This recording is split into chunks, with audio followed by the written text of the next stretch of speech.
Good evening, Steve Gidwaney, who's just joined us. Good evening, Dawn again. Good evening, John. Good evening, Lucy. Does anyone know why it's called a mouse? Just before we went live, then I said to everybody, if I can find my mouse, we can go live. Why?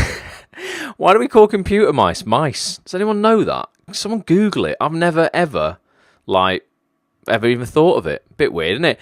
Good evening, or afternoon, or morning, or whatever to anyone listening on the Acts on This TV audio experience that you lot can all find and subscribe to for free on iTunes. Get this audio delivered to you for free every single week. Thank you for being here. Massively appreciate it. Tonight, it's just gone 9 o'clock here in the UK. It's the book club. We're looking at another chapter of, well, part of a chapter actually, because these are massive chapters in this book. It's a book we looked at a couple of weeks ago, Motivate Yourself by Andro Donovan. Great book, basically helping you get the life you want helps you find purpose and achieve fulfillment in your life. It's all about internal motivation, right? We like external motivation as human beings. We like watching motivational videos, maybe coming on a broadcast like this, getting pumped up, maybe, I don't know, listening to some motivational music or whatever, gets you in the zone, but it doesn't last that long, a bit like bathing and having a shower. That's why we do it every single day. So this book teaches you how to motivate yourself internally, ultimately by finding like your freaking purpose in life, why you want to have success, why it's important. Some key principles to the Bulletproof Actor program that I close registration for this Friday, guys. If you're watching live, you only have until Friday to join. Like, what is a groundbreaking program? I know I bang on about this all the time, but I just feel that if I'm not, I'm doing you all a massive disservice. If there's anyone watching this live, or it's before Friday and you're listening on the audio experience, it's before Friday the 16th of November, midnight, get yourself over to bulletproofactor.com, check it out. I want to give a shout out in case any of these people are listening. A few people signed up today. If we had today, Amy Potter's signed up today. Shout out to you. Laurie Simonetti, don't recognise that name, Laurie, but great to, not Lowry, Laurie, new one, great to have you in the programme. Claire Porterfield, Tom Sullivan signed up today as well, Andrea Nodroom. But we've got, there's shed loads of people here. VIP places are going super fast. If you want a VIP place, you haven't got long, by the way, to get one of those. But yeah, bulletproofactor.com if you want to really get ahead, with your mindset, literally put yourself in the top 1%, I think, of the population of the freaking world when it comes to high performance habits and psychology. Bulletproofactor.com is for you. But we're going to look at a chapter of this book tonight, all about purpose. Motivate yourself. I've got it on my Kindle. Let me show you what it looks like if you want to go and get it. That's the cover there. You can probably just see it if you're watching live on camera there. Motivate yourself, bright green cover. We're looking at, purpose tonight. Good evening, Amy Allen. Hope you're well. It's an interesting topic, purpose, isn't it? You hear this all the time, and it's a bit of a buzzword within positive psychology and personal development, isn't it? Oh, find your purpose and life will be dead easy. I bet it's hard, isn't it? Does anyone in here give me some comments? Does anyone actually think they know their purpose, in life? Because it's a massive question, isn't it? Anybody think they're I put your hand up. Well, not put your hand up. Can't put your hand up. But do you think you know your purpose?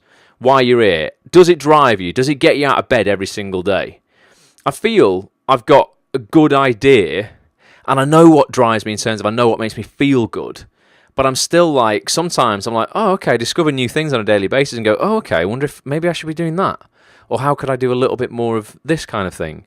I've always said it, I think, and this, I don't want it to sound altruistic and all kind of oh, Mother Teresa, but I think a lot of my purpose is kind of I always say this, I get a massive buzz out of leaving people better than I find them, whether it's a taxi driver or a barista in Costa or any of you guys, helping other people get further in their lives. Ultimately, Tony Robbins said something to me once. He said, listen, you'll get everything you want out of your life by helping other people get what they want out of their lives.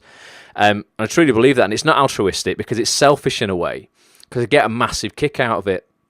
So it's not like I'm doing it because it's painful and it's rubbish. Oh, God, you know what? It's such a chore helping other people and seeing other people happy.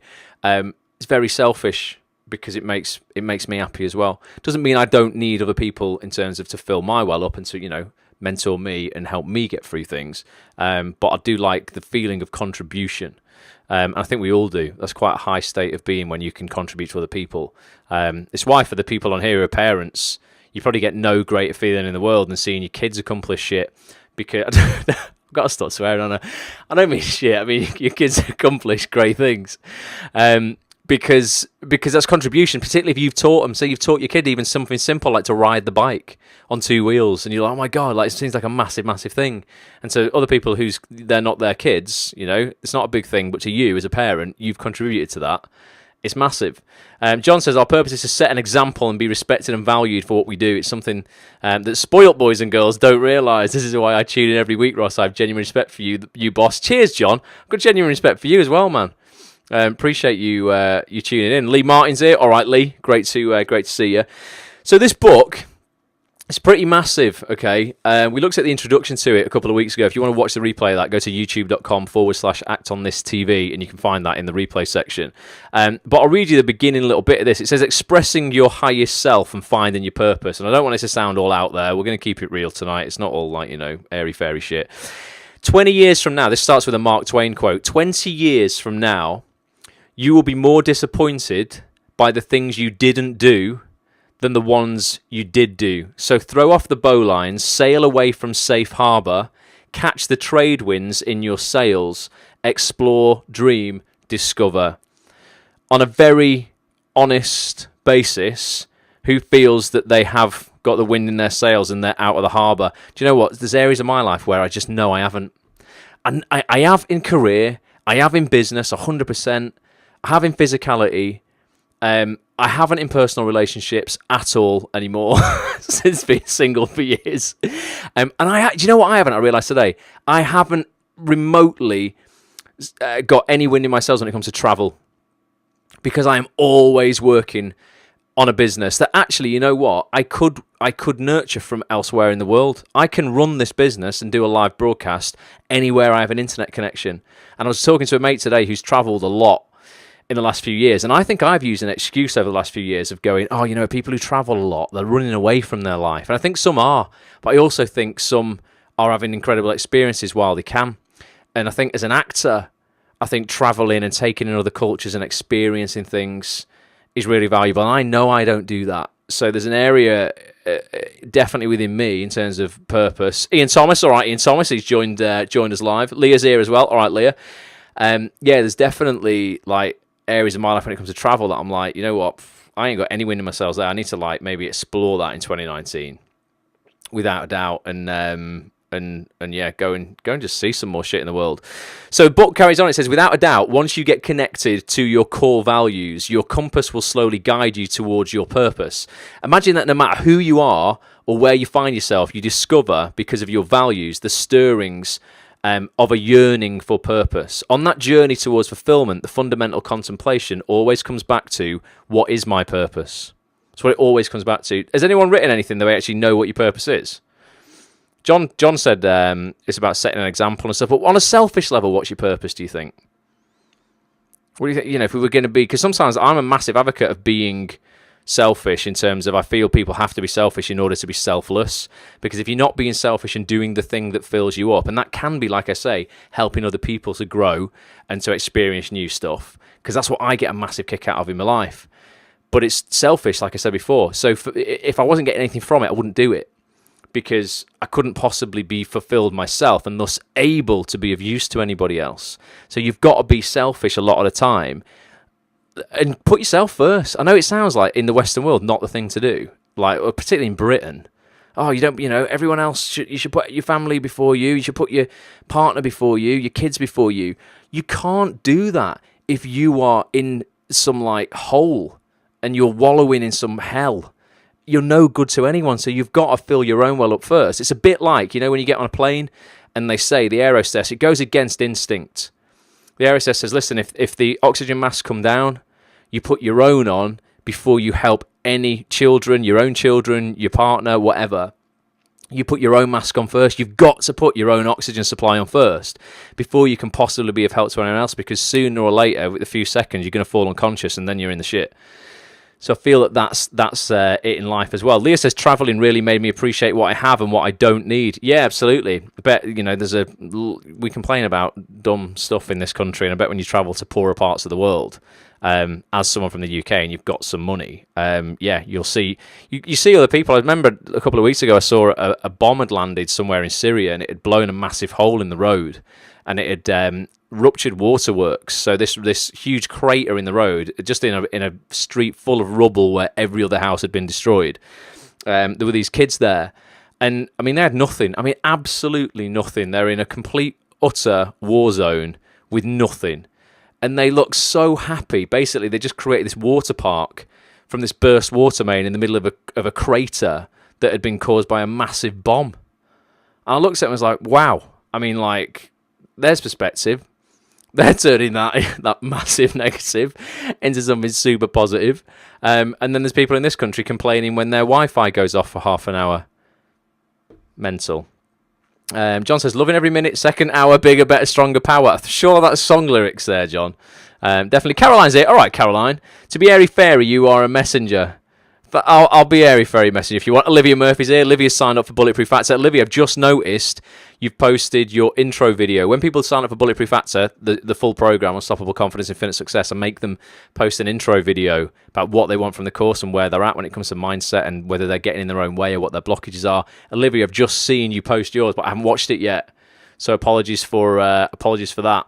But, well, not apologies because I was going live, so I'm going to watch it after this. Bobby says, making other people happy makes me feel good, but not at the expense of my own happiness. No, absolutely. You've got to make sure you're there first, mate, definitely. So it says, having a defined purpose delivers a context that encourages and motivates you to persevere even when the going gets tough. That's why it's important to have a purpose and to have a why, really. Purpose gives meaning to your life and helps to strengthen your resolve. The quest to find meaning and purpose is at the root of all cultures, religions, and civilizations since time immemorial.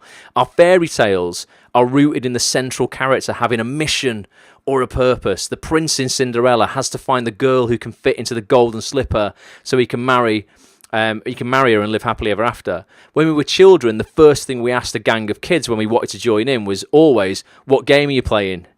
Children need to know the purpose of a game at its simplest level, e.g., do we need to run to the woods and back without being caught? This simple parameter, once understood, can keep a gang of kids playing for hours. So what game are we all playing as actors? What are we playing here? It's a freaking difficult game sometimes, isn't it? And I don't know if there's any rules at all. The rules always seem to be going out the window or changing every few minutes.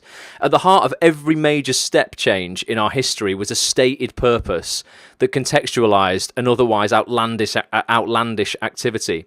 Think of the suffragettes chaining themselves to the railings of government buildings. They were fighting for women to have the vote. Without this stated purpose, there would be no point or meaning to the hardships the suffragettes were prepared to endure in its name. So this is interesting, isn't it? Then again, it goes, okay, well, I feel I've got a life purpose, which is to leave people better than I found them. But then you go, okay, well, I'm just figuring this out now. Like, what's your purpose as an actor in your career? What is your purpose? Without it sounding all like, again, like, oh, I just want to, make people smile. I don't know if that's enough. That's not going to be the thing that gets you through the shit when, you have nothing and you're skint and you've just been rejected again. Go, oh, come on, get up off the floor, Caroline. You've been rejected 999 times. But remember, you just want to make people smile. That's a bullshit purpose that actors kid themselves as having. Oh, I just want to tell stories. Is that really going to be the thing? For me, I think it comes down to control. I've explored this a lot in my life. It comes down to control. If I am successful as an actor, I love all the trappings that come with that. But the success brings with it stability, brings with it certainty, wealth, and control. I feel from previous experiences in my life and with the eye condition that I've got, I'm like a control freak because I can't control the deterioration of this eye condition that I've got. So I think a lot of it comes back to that for me. So, my purpose in terms of success as an actor is like, the thing that drives me is that I feel maybe I'm a bit on the clock in terms of going, right, I don't know how long like this condition's going to take until it actually really starts affecting my life.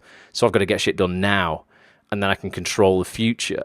But I have a think, like Caroline says, no clue. But I mean, that's just being honest. I think unless we really begin to focus on this, that a lot of people don't know. And thus, when you don't have clarity, I think in terms of goal setting for me, when you don't have clarity, you really don't have a hope, so you've got to get clarity, I guess, around why you want to do this stuff. Free others from concern, like Jim Carrey says, Amy Allen. Is that for you though? I mean, or do you end up freeing yourself from concern by being that person as well? Yeah, Jim Carrey said some really nice things, didn't he? He said when he, really made it. He said one thing that impacted his life a lot was that everywhere he would go, because obviously he was so well known, well liked, and incredibly famous, people would always show their best sides of themselves to him, which I thought was interesting. Because you would, wouldn't you? If you met Jim Carrey, you're probably going to try and be a nice person around him so that he likes you, because he's a good guy. So the heroic energy of purpose, right? We can all name major leaders who had an incredible purpose. Martin Luther King, one of the most lauded African-American leaders in history with his civil rights vision, often referenced through his 1963 speech, I Have a Dream. Nelson Mandela with his quest for anti-apartheid, encouraging people to release themselves from fear and liberate others. Winston Churchill rallying the country to win the war with his cry, we'll fight them on the beaches. Purpose makes mere mortals invincible, fearless, and charismatic. One man who had an impact on me in the 80s, says Andro here, was Bob Geldof. His finest moment was when he was on a mission to feed the world. Everybody sing along. Feed the world. That's why I'm not a singer. Geldof and co-writer Midge, how do you say that? Yuri's first version of Do They Know It's Christmas raised millions for famine relief in Ethiopia. His purpose inspired leaders, celebrities and politicians to follow his lead. At this time in his life, he was fearless, strong and inspiring, and no one could get in his way. He captured the imagination and unified a worldwide audience which cut through culture, religion, beliefs. Everyone wanted to be part of it. A bit like, do you know what? I got quite behind it because I felt it was a real purpose. All right, Gary. Who retweeted Iceland's banned advert this week? That was a joint purpose, wasn't it? So I don't know if you know, but Iceland basically took a Greenpeace animation of an orangutan talking about its plight through a poem about all of the rainforests and palm trees being cut down, basically, in forests where orangutans live for palm oil. And Iceland have taken all palm oil, the frozen food store, out of their own brand meals now, and they wanted to advertise that for Christmas. And so it wasn't a cute cuddly advert for Christmas. It was something that they could really get behind to spread awareness that actually, you know what, we're killing 25 orangutans a day by all of us consuming palm oil, which seems to be in absolutely everything at the moment. So it's not about actually not using palm oil. It was about not deforestation ultimately and sustainability, going, actually, you know what, we need to find a better way to cultivate palm oil without actually killing all these little orangutans. And they banned the advert. Clearcast said no, it's political, you're not putting that on the telly. It was the best thing that ever happened to it, to be honest with you, because suddenly the whole nation went, hey up, this is wrong. We love feeling like socket against the man, don't we? Everybody loves that. They got together for a purpose, which was like, actually, you know what? We stand against this being banned. And everybody got behind it because it emotionally, connected everybody who was on social media. So I don't know if you saw that, or but if you saw it, you did retweet it or you shared it on Facebook. 100%. Midge Yor, says Gary. Yor is his surname. Thank you, Gary. Like Yuri or something. Lee says, I'm sure it was Jim Carrey that said he wishes everyone to be rich and famous one day to realise that it isn't the answer. Or I've been having a lot of deep conversations with people who are rich and famous this week who've told me exactly the same thing there, Lee, 100%. So we can't all be Bob Geldof, Mandela and Churchill, right? Perhaps not, but in our own way, we either create purpose and turn the seemingly ordinary into a worthwhile task, or we stay ordinary. Having a purpose takes us out of the mediocrity in the world of worthy challenges and possibility. Some of the happiest, most fulfilled people I know are those who are in service to others. So that goes exactly hand in hand with what we said at the beginning. Conversely, when there is not a clear purpose that drives us, our lives can become empty and meaningless. And that might be when you get to all the fame and the glory you're talking about there, Lee. Totally agree, says Caroline. Backfired on him. Yeah, banning that advert. Definitely did, didn't it? 100%. And Gary says apparently HSBC works with the company that banned the advert, so it got banned. Oh, right. So HSBC have got something to do with it, have they? Little bankers. Have you heard the story of 3 people digging a hole? Because I'm going to tell it you if you haven't. This is a really good story, right? A man walking down the road notices 3 men digging holes in the ground. All 3 men are involved in the same task. they're all doing the same thing, right? But they are digging with very different energy. The first man seems apathetic and bored, and he's not putting much energy into it at all. So this guy asks him, "What are you doing?" He says, "Well, what does it look like? I'm digging a hole." The second man is digging with more energy. "What are you doing?" "I'm building a wall." It's not Donald Trump, by the way. The third man is digging with enthusiasm and great focus. He has a smile on his face. "What are you doing?" "I'm building a cathedral." The meaning we attach to our purpose is directly reflected in the energy we invest and our involvement in the task. This drives our motivation to continue. So all three of those guys were building the cathedral, but it all starts with the foundations. So they're just digging a hole. But the first guy sees his job as just digging a hole. The second guy is a bit more inspired, and he's like, "I see my job as building a wall. Got to, dig these foundations for the wall that's going to be built." The third guy is seeing the picture as a whole. "I'm building a cathedral." And I think that's a really, really great way to look at your career, because you know what?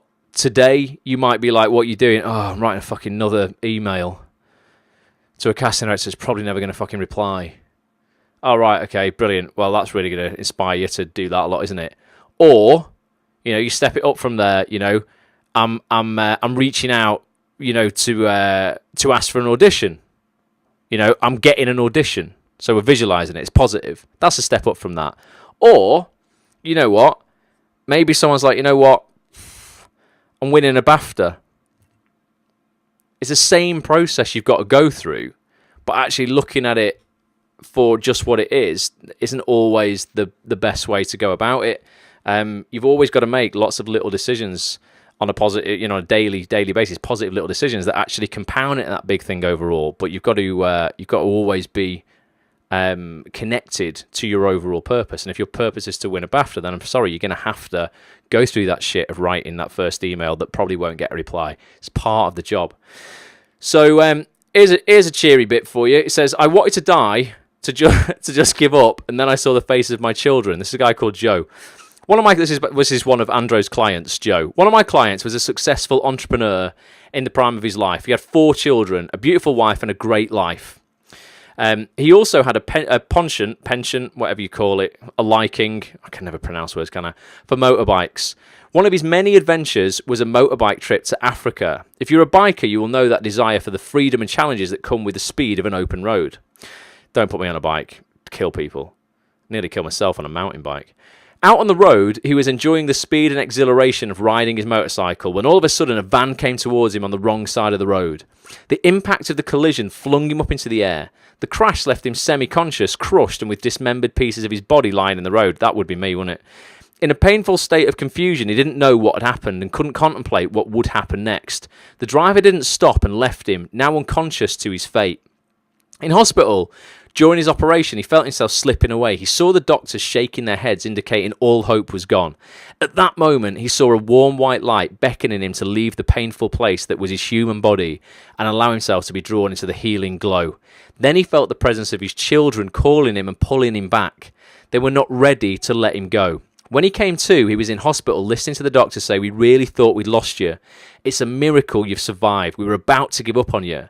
However, I'm afraid you've lost a leg in your right arm as well as one of your kidneys." Finding the courage to go through 20 operations and carry on, it took a lot of personal determination and resilience. Instead of being overcome with despair and giving up, though, it was his love of his family, a purpose beyond his own needs that gave him the courage and spiritual energy to find the strength to carry on. The traumatic experience destroyed his marriage and sadly he divorced. In spite of the fact that he was now disabled and single, he used his devastating experience to make an enormous contribution to others who found themselves in similar circumstances. He's created a foundation that gives help and assistance to people who have gone through similar experiences, and he now shares his life with a beautiful young woman. So he's upgraded his wife by the sound of things, joking, who has become the love of his life, and he was just delivered a gorgeous blonde-haired, blue-eyed son. Looking back, Joe now values the accident as he sees it as a necessary path that led him to finally finding the love of his life and his purpose to give back, to be of service and help the less fortunate. Joe's story illustrates that having a bigger purpose beyond our own selfish needs can drive us to express enormous courage and endurance against all odds. Having a compelling purpose brings out the best in us. You will surely know of other stories just like this and may well have been through a life-changing experience yourself. So it's interesting, isn't it? You know, that's what I was saying before. Giving, Caroline says, Christ. Giving, it's not selfless, is it? That's what I'm trying to say. It isn't. People think that. But you know what? For me, going, right, you know what, I'm going to come on and do a live broadcast like every Monday night, regardless. You know, every Monday I can anyway. This is about number 290. That's nearly like 4 years worth of doing this. It's great. And I love, but you know, I love hanging out with you lot. So yeah, I'm hopefully, you know, reading this stuff, it's maybe inspiring you, getting to think about your purpose. Maybe it's going to help motivate you, you know, get you to do something tomorrow that you wouldn't have done otherwise. But it fills me up. So, you know, have a look at, see, you know, contribution within your purpose. I swear it's just like, you know what it does? It holds me accountable in terms of, it will be so easy on a night like tonight where it's cold and dark outside to go, you know what, I'm just going to watch Making a Murderer Season 2. Which I've only just got into, episode 2. Bloody hell, what an incredible documentary that is. That'd be a purpose. Get Stephen Avery out of prison. Don't tell me anything about it. I've not seen the rest of season 2 on episode 2. Don't tell me how it ends up, but bloody hell, that's incredible. But yeah, you know, you get, as I said at the start, you get everything you want by giving to other people. Purpose is also contagious, right? Have you noticed how purpose is contagious? When people have purpose, they tend to be very excited about their life. And more importantly, we want to be around them because they're energetic, optimistic, driven, and cheerful in spite of the hardships they may be enduring. Do you know anyone like that? Bobby says, I mainly come on for the ego boost of outdoing Stephen in the comedy department. He doesn't mean Stephen Avery, he means Steve Idwaney. But yeah. It is enthusiasm is infectious. Purpose is infectious. Conversely, people who have no vision or purpose in their life may spend a disproportionate amount of time moaning, blaming others for their circumstances, and quite honestly, draining us of our energy. These are the sort of people we want to avoid. Do you know people like this? You know, maybe you have some in your family. Heaven forbid you're married to one. Don't divorce them straight away. There is hope. We can inspire them as well. Get them out of that. Give them a purpose. You know, hopefully it won't take a motorbike accident, losing a leg, an arm and a kidney. But there is hope.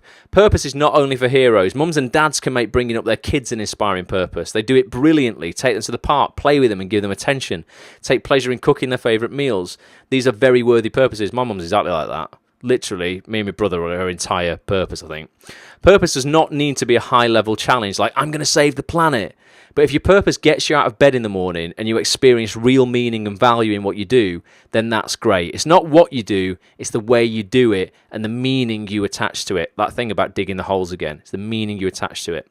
People with purpose are more driven, excited and energized about their life, whatever it may be. And having a vision or a dream of where you want to get in life gives you energy, determination and a direction. So how do I go about connecting to my purpose? That's what we're going to look at to finish this book club up for tonight. And then if you want to obviously read any more of this, you can go get the book. It's pretty cheap on Kindle. I think it's about £6 or something like that. No one can outdo me on comedy, apparently, says Steve Idwaney. Don't know about that, Steve. We'll have to have a stand-up comedy off at some point. So what if you've arrived at a point in your life, and I know this applies to lots of people, including myself in areas of my life, where you are questioning what your life is about? Where you feel the needle on your compass is stuck. Anyone feel that they're stuck? And they're like, fuck, you know what? I've got to a point where I really knew what I was doing and now I just feel like it's all gone to shit. I've hit a milestone. Maybe, you know, I'm very aware that in 4 years I'm going to be 40 years old. I don't know what that's, you know. I think 40 is the new 20 though, to be honest with you. So I'm probably all right with it. But I've seen a lot of my friends who've got to 40 and their needles got stuck. Like they've literally, you know, had some like serious issues. Around purpose at 40 years old. They're like, oh my God, like massive midlife crisis. So maybe you've lost sight of your meaning and your purpose. Sometimes an event can rock our world to the point where we're rendered lost, bereft, and have lost all sense of meaning. Losing a loved one, a painful breakup, a bankrupt business. There are a number of circumstances that can disconnect us from our true direction and purpose. Thank you for retweeting this, Lawrence, and I'm sorry if I'm neglecting you guys on Twitter and Periscope. Just try to read this and look at everything. Just like trees, we need a deeper root structure if we're to survive the storms and gales of life. Clear, defined values, a mission, and a direction give us deeper roots so that we have the courage to pick ourselves up and carry on even when all seems lost, like Joe, the guy on the motorbike. It may be that you've not had a devastating experience. You may be thinking, I've got everything. I've got a lovely wife and a husband. I've got beautiful kids, a good lifestyle. But something is just missing. I've had a few conversations with people like that this week. The feeling that things are not quite right might initially start as a faint whisper. At times, the inner whisper calling us to connect to our purpose is almost inaudible. And at other times, it's a thundering roar from within. The inner voice remains constant, even though we may try to ignore it, and it never stops trying to get our attention. So maybe like me, when I was stuck in that job for 11 years, holy shit, stuck in retail for 11 years. First 3 years, probably all right. Last 9 years were terrible.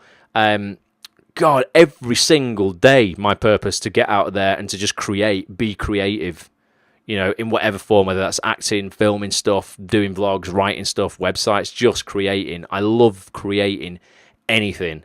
But I kind of suppressed that voice in my head for 11 years, really. Going, it's fine, like something will happen in your acting career. What, when you're spending 40 hours a week in a shop, you dickhead? It's never going to happen. But that voice was always there. Sometimes it was very quiet. Other times it was incredibly loud. Generally when some knobhead would come into work and like throw a games console at me and swear at me for ruining his Christmas because I sold him a games console on Christmas Eve that I didn't manufacture. I didn't know it was faulty. But apparently I'd ruined Johnny's entire day and he wouldn't come out of his bedroom because his Xbox didn't work. Johnny needs to get some perspective. So the feeling that things aren't right may initially start, as that faint whisper. So consider the times you've ignored this voice, and maybe you're ignoring it now. Are you ignoring it now? I'm going to tell you, Lee says, what's the first step you took getting out of game? I'll tell you that, Lee, in a second, mate. And we're going to look at this massively in Bulletproof Actor for everyone who's doing that as well. You hear my entire story and literally exactly how I got out of that. Changed my entire life. Quite amazing. With the help of other people, though. So consider the times you've ignored this voice. What happened? I'm guessing more of the stuff you didn't want happened. That was definitely an experience for me. And regrets over the fact that you should have backed your instincts. That's why I always say to people doing Bulletproof Actor, start betting on your freaking self. Stop leaving it to chance. It's got to come a point in your life where you start backing yourself, listening to those voices. So this voice I shall refer to as your highest self. And it's the part of you that is your best counsel and expresses itself most clearly when you are living your values. When you are united and at one with this voice, you automatically tune into your highest self. Your highest self is you. It's your inner consciousness. Imagine another you without the limiting human conditioning that can get in the way of your otherwise courageous self. Imagine a you devoid of negativity and boundless with infinite capability. Or if you're doing Bulletproof Actor, infinite confidence and infinite success. Unlimited confidence, infinite success. The highest self only wants the best for you. If only you would open your heart and hear what higher you has to say. Now imagine that highest self watching you lead your busy, frenetic life and wondering when you are going to take heed. And that might be you now. Your highest self's looking down on you going, freaking hell, when are you going to do this thing you've been talking about for 4 years? Someone I know who thankfully this week is actually embarking on something that they've been talking to me about literally for 4 years. And in that time, I have done the thing that they want to do 5 times because I didn't worry about it. I just did it. It's nothing weird. It's to do with business. And not that kind of business. But now they're only just doing it. But that's 4 years. 4 freaking years because they just would not listen to the higher self and they would let all that limiting bullshit get in their way.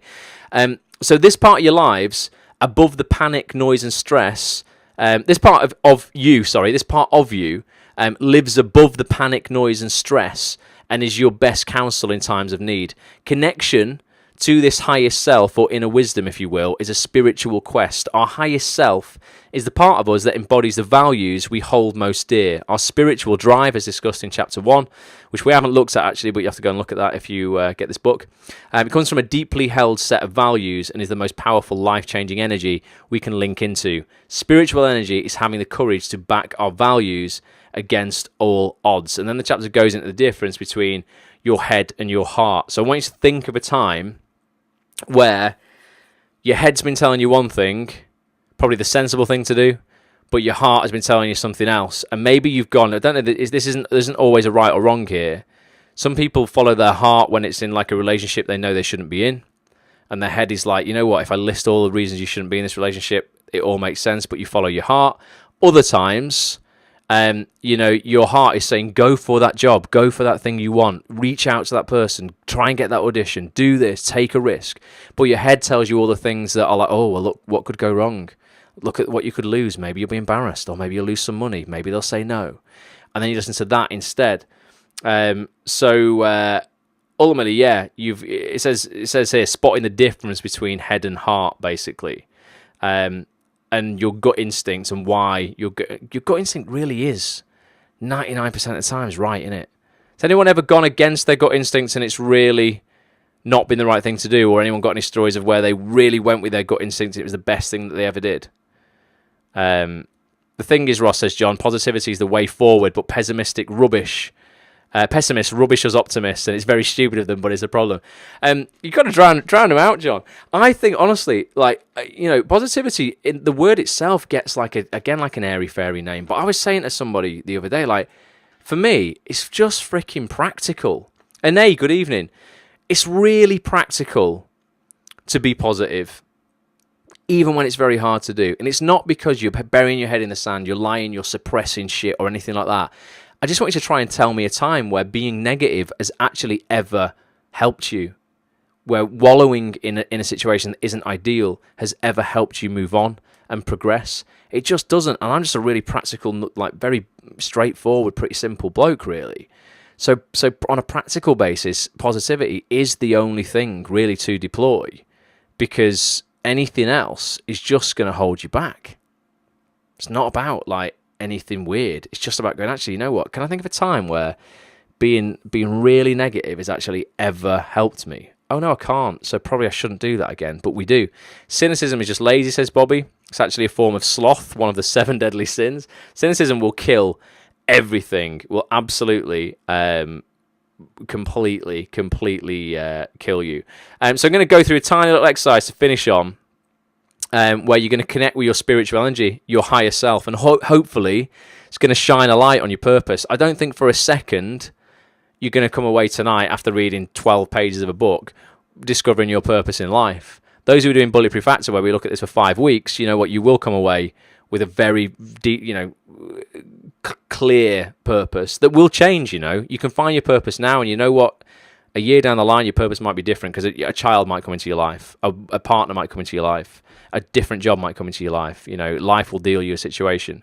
But yeah, I'm going to take you through a little exercise now that's in the book, and then we'll have a little bit of Q&A, see if we can explore other people's purposes. And A says, sorry I'm late, greetings all, just been giving positive support to my lovely young nephew. Nice one, A. That's what it's all about. We need to raise the next generation of people to be positive. Stop all the negativity in the world. Make positivity louder. # make positivity louder.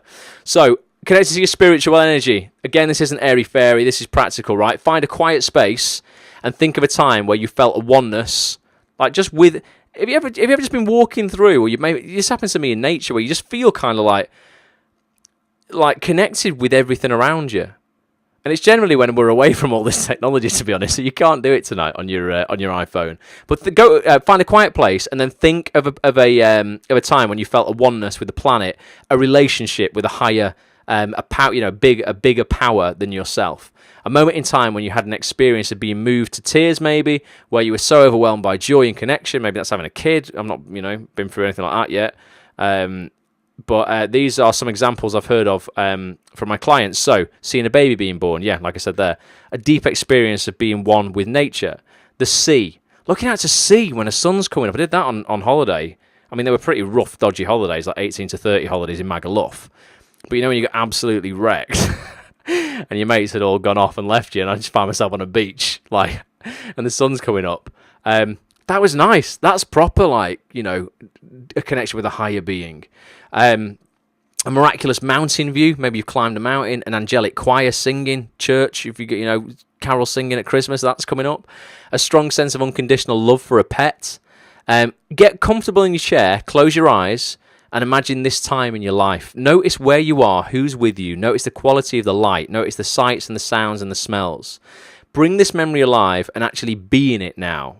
Obviously, you can't be when you're on air, but this is what you've got to go away and do. Feel what you were feeling, see what you saw, and hear what you heard. Are you aware of any smells? What else do you notice? Jot down in a journal how you feel about yourself and the world, e.g. love, oneness, joy, peace and connection. And then note the key emotions and feelings you had. Remember that the words are just identifiers. The experience of being in touch with and honouring your spiritual connection is the point. And everyone's idea of spiritual connection is different.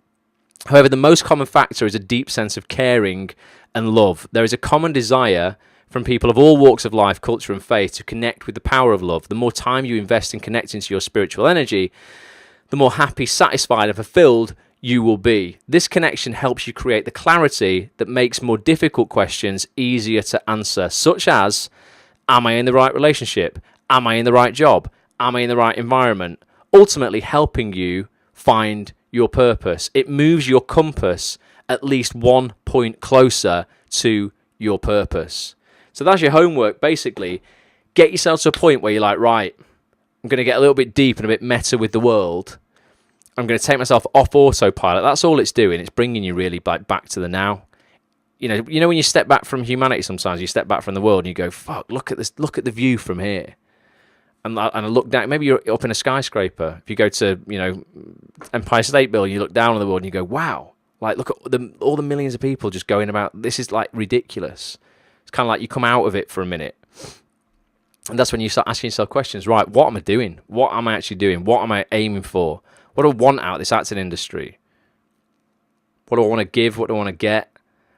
It's just going to help you kind of, maybe figure out a little bit more of a purpose, get clarity. And when you've got clarity and purpose, they're like the foundations for success in terms of you'll be clearer on what you want, how you're going to get it, and whether you're wasting your time ultimately doing the shit that you're doing right now.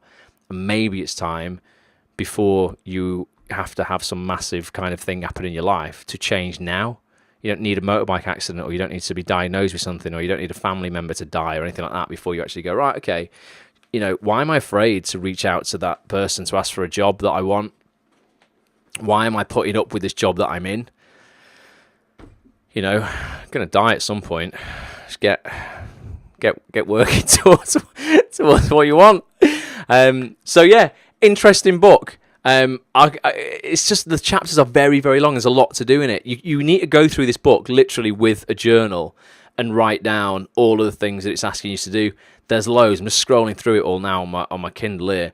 There's so much value in this book. Seriously, really, really good book. And it's pretty new. It's not even out that long. Looks like that. Motivate Yourself. Andro Donovan. Subtitle is Get the Life You Want, Find Purpose and Achieve Fulfillment. Don't know if it's available on Audible, audiobook. Let me know if it is. I'd definitely listen to it. I'd listen to the whole thing when you're out and about. Take a chapter in as you walk into auditions or whatever. But yeah, check it out. I think it's pretty powerful. So what do you think? Give me some comments. I'm going to... so I'll tell you a little bit about an audition that I had in a minute that was interesting. I had a clarity and a purpose with this audition. And I took a risk. And I think that's why I got the job. I've never done this before. But it's something that you might be able to do at some point, maybe. But basically, there was... so this is Steve Idwaney. You're still here? Thanks for this, mate, if you are. So I spoke about this on the last broadcast. Basically, a casting director put out a tweet to say that he was looking for vloggers. Now, I do a weekly vlog. Every other week, actually, now. YouTube.com/Watch Ross. It's like behind the scenes of me creating features and stuff for actsonthis.tv. And... I had no idea what it was, but I sent an email going, listen, here's an episode of my vlog, check it out. If you want me to, do anything, let me know. I had no idea it was in for an audition. I didn't know what it was. Just a casting director was looking for someone who was doing a vlog. So I sent it in, got an email anyway on a Sunday evening going, will you come for an audition next week? And it was actually for a credit card company it ended up being. Relatively decent fees for what it was. And what they wanted to do is they wanted to film an advert that was like a vlog, like a vlogger talking about a credit card and like how you apply for one and all this sort of stuff. And they sent this script through, and I had like a super crazy busy week last week. So I had all the Bulletproof Actor stuff, the launch for that. I was filming a vlog episode, I was recording a podcast, I had to upload that, edit all that, I had loads of stuff on, and then I had this massive script to learn. I was like, I can't do it. I can't do all this in a day and then go to the audition tomorrow. So I went, right, you know what I'm going to do, Petch, whilst Petch, the cameraman, was round. I went, mate, we're just going to film this piece by piece. I'm going to film it as if it is an actual vlog. And I'm not going to audition. I'm just going to go, here it is. Like, I've done it. Basically, I've done it. You don't need to audition me. And I ended up going to the audition, obviously, just to hand them the memory stick with the footage on. We're playing it for them on my laptop, it ended up being. But there must have been like 30, 40 people being seen. And obviously, I'm all about doing something that other people aren't doing in order to get the thing that other people aren't getting. So I was like, I've got to, I think this is a good way to kind of stand out. Went in, ultimately went, I've made it for you. Here you go. What do you think? And they were kind of like, right. Not really anything ready for you to do now. Do you want to just do something else? A bit of ad-libbing? Like you were doing a vlog on something else? I went, yeah, not a problem, because that's just like what I'm doing right now. And then got a call 5 minutes after I left the audition going, can they pencil you in for Thursday? Like, job done. So, I mean, you know what? It's a pencil, innit? Anything could happen. It could fall through. But I just thought it was a risk. I wouldn't recommend it because I hadn't learnt the script. So had they actually said, you know what, Ross, can you do this now for us? I wouldn't have been able to do it because rather than use the time learning the script, I actually used the time to shoot the video and edit it. So I knew it was a risk. And it could have backfired and blown up in my face, and I would have just held my hands up and said, you know what, guys, took a risk, doesn't matter. Thanks ever so much for seeing me. Give it to someone else, it's cool. And it would have been my fault. Would have took full responsibility for that. But I just thought, you know what, it's just, I feel my gut. So my head was saying, learn the script, do it as a normal audition. This is this thing, purpose. Whereas my heart was going, actually, your purpose is to get the job and show them you can do it. You can do that way better by giving them the finished product than actually just pretending to do it in an audition. And I follow my gut instincts in it, and it seems to have worked. So, yeah, if you're ever in a situation like that, try it out. Let me know if it works for you. Could backfire, but I thought, you know what, worth a crack in it. So, anyone got any questions before we finish up? It is now 10 to 10. I'm going to be finishing in a couple of minutes. Let me know. Hopefully it's been helpful for you. Like I say, you're not going to find your purpose tonight on a live broadcast, but hopefully you've got some idea of, how you can go away and find your purpose. I think it's going to help you in all areas of your life. What I want to do now is just play you. You might have seen if you're on my email list today, maybe you're thinking about getting involved with Bulletproof Actor, Unstoppable Confidence, Infinite Success, this full 5-week program that I do for actors just once a year. You'll find the registration is open now until Friday night at midnight. This Friday at midnight, okay? The program, I've only launched it 4 times before, but I swear to God, and I know this sounds like a massive, massive fucking claim to make, where I go, look, this will absolutely change your life and will guarantee you more success than you've ever had before in your life. But, like, I have empirical evidence of 250 people who've been through the program and who that has happened for. Some have gone on to achieve incredible things. I sent an email out this morning with a testimonial from Rachel Shenton. She won an Oscar this year on March the 4th at the Academy Awards for a short film that she started writing shortly after taking Bulletproof Actor. But I was like, you know what, maybe for a lot of people that's thinking too big right now, and that might be a little bit overwhelming. I'm just on this is on the page where you register, by the way. If you go to bulletproofactor.com, you'll see we've got 4 days and 2 hours left before registration closes. Shows you everything on the program, all the units. Ultimately, it's a super in-depth 5-week program where you get online coaching with me once a week for 5 weeks. You get 33 videos, all the audio, 5 workbooks. It's an incredible program. There's Rach talking about her experiences of it. But yeah, there's what I was going to say. Yeah, I thought, you know what, Oscars and stuff, that might be a bit scary for people. And they're like, you know what, can I hear from someone who's just been through the program, who's like, at the level that I'm at, they're just starting off and they've not got their first TV credit. So I want to play you guys a testimonial from a guy who took this program, I think it was 2017, end of 2017, so last year's intake.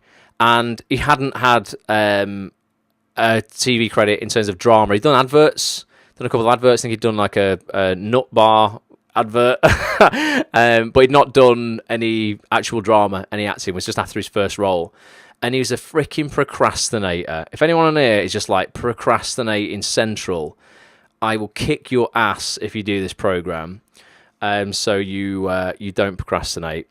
And and we set him some goals. He found his purpose in the program, found his why, ultimately started taking action, started fueling his success cycle. If you've seen the free videos I put out about the success cycle, started fueling his success cycle properly, and everyone in the group in the program held him accountable. And I'm going to play you kind of his his experience of it now, just to show those people who might be on the fence thinking, is this program for me?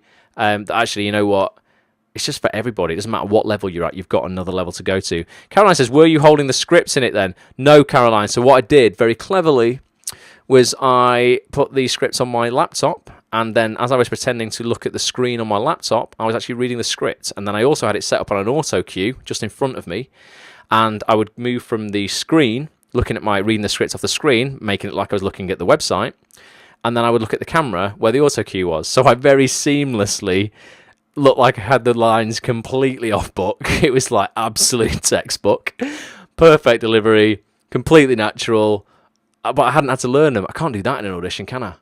So yeah, I just thought, you know what, this is the risk I'm going to take. I'm going to take this gamble. I can nail this at home and give them the finished product, and if they ask me to do it live, I can't do it. And I'll go, sorry about that, I've screwed up, see ya.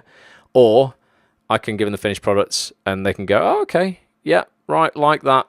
Excellent, thanks very much. I'll have to learn it for the real thing, but there's definitely ways around it. So it's quite interesting. But yeah, have a little look at this. There's a guy called Bill Bradshaw. Some of you guys might know him if you're in Manchester. You're Manchester actor. Very talented actually. Was freaking lazy. Bill, going to be the first person to admit that. He's not anymore.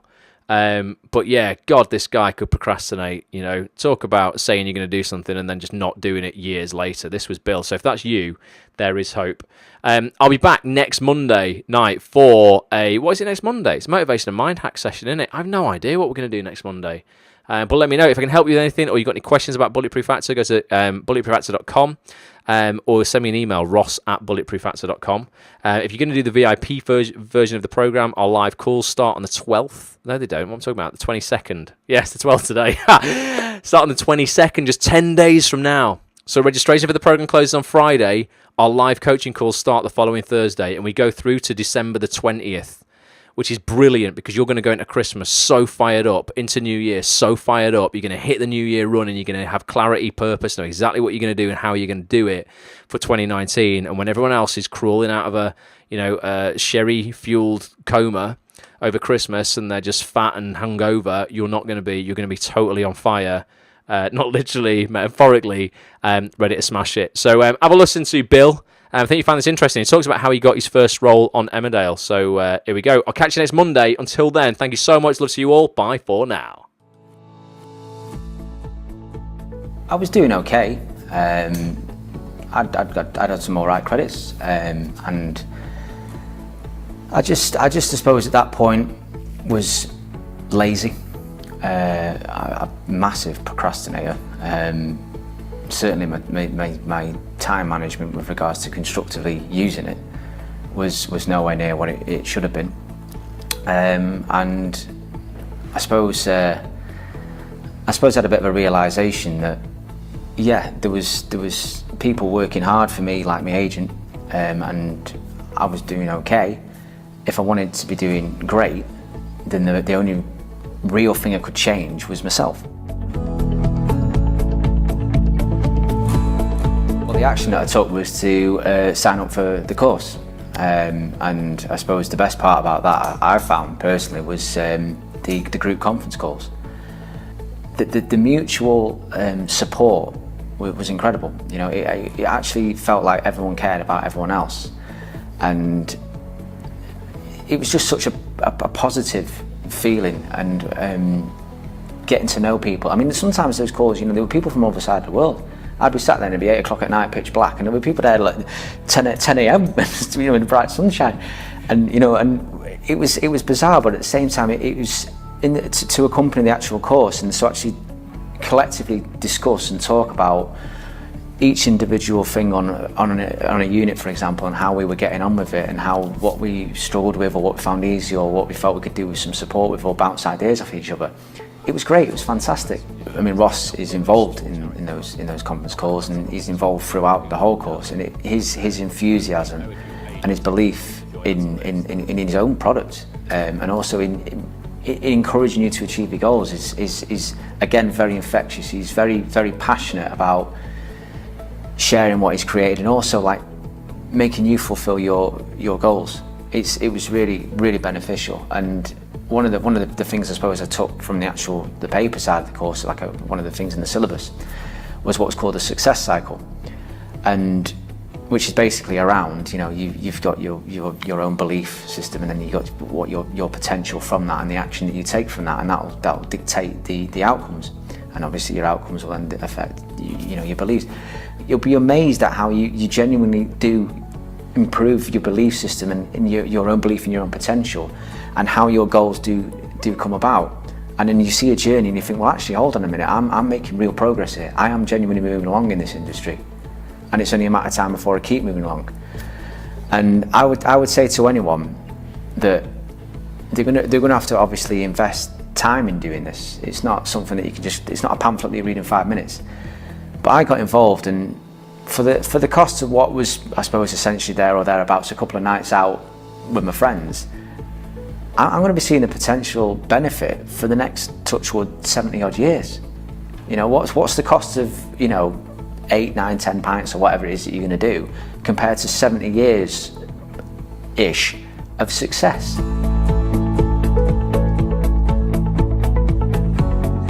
Well, I suppose the biggest thing since I've completed the course is that I've taken what I've learned and seen the results. I've been much more proactive in my personal and professional life, actually. I mean, as an example, my professional side of things, I decided that I wanted to do a lot more workshops. I did a spate of workshops just so I could be seen by casting directors that I've not even previously been seen by, for example. And yeah, I booked some workshops, and lo and behold, I got brought in for castings by them and secured parts, which I probably wouldn't have got if I'd have not been so proactive and, you know, off my own back. And you know, some of these parts were, you know, I had a guest lead in a soap, and it was a fantastic, you know, fantastic credit to have. They were really good scenes. Hi Ross, I'm Clive. Get in. Obviously got issues. Yeah, well, I thought I could handle it. I can't. I don't care. Give me my money. Oi! Don't you touch him. Who's this? Your pimp? What? I'm his brother. Ross, what are you doing here? Ross? I thought you were Ross. But yeah, good parts, stuff that I was genuinely like, you know, genuine goals that I was achieving. And yeah, that's all down to the course. I probably wouldn't have ever even taken the first step on that road if I'd have not done the course. I probably just would have been doing what I was doing, going with the flow, and never even been seen.